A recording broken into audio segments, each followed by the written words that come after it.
Zašto se tereti i vaša branjenica i kako se izjasnila povodom onoga što se stavlja na teret? Krstović Marina se sumnjiči za krivično djelo neovlaštena proizvodnja, držanje i stavljanje u promet opojnih droga.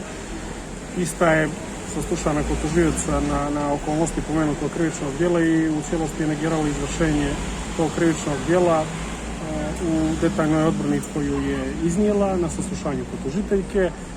Ne postoji apsolutno niti jedan dokaz koji bi moju branjenicu, odnosno osumnjičenu Krstović Marinu povezivao sa ili dovodio u vezu na bilo koji način sa izvršenjem krivičnog djela za koje se ona i tereti. Određeno je tužilačko zadržavanje.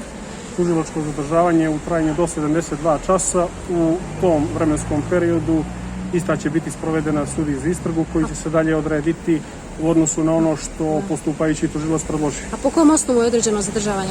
Po osnovu koji se odnosi na okolnosti koje ukazuju na opasnost objekta. I samo još jedno pitanje, da li su tačne informacije da je poligrafski testirana, ako možemo tako kazati?